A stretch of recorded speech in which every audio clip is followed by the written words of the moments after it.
Guardian now, Nick, and my main concern with this story is the meaning of the word dozens.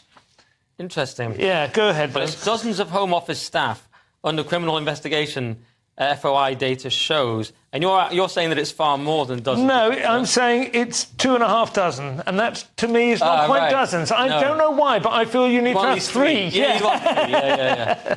Yes, you're right.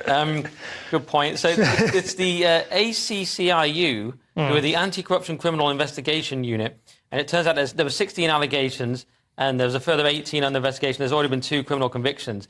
And these are for things like immigration crime, which is quite bad if you're in the Home Office, I imagine, fraud and drug offences. And so I'm not quite sure why the Guardian's going with it. I think it's because they think it's an attack on the government. But I see the Home Office as kind of the woke people that scuppered Ursula Braverman's plans. So, of course, they were off drugging themselves up. That's exactly how I read it. I was shocked it was in the Guardian. I wondered whether it was whether they shot their own feet. And that is exactly what you're saying. Yeah. If the Home Office as a department is not... I love this echo chamber. Yeah. Well, the biggest corruption in the civil service is the fact that they defy elected representatives. Like, we don't vote for the civil service, we don't vote for those mandarins in Whitehall, but we do vote for the MPs who make rules, like the Rwanda scheme, and then the civil service turn around and say, they openly say, we're not going to, even if it gets passed, we're going to do everything we can to stymie it. And, obviously this was the theme of Yes Minister and Yes Prime Minister, so it's been going on for a long time. But it was interesting, I think, that a lot of people thought when it came out Yes Minister was a satire on the new Tory administration, which had come in a couple of years earlier, Margaret Thatcher.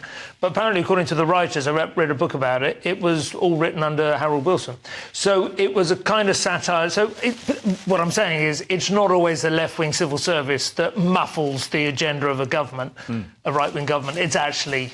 they just muffle them, whatever. Right. I mean, I don't know if what are they going to do to muffle Labour? Yeah. I mean, they're both completely ideologically aligned. Yeah, terrifying. We need checks and balances urgently.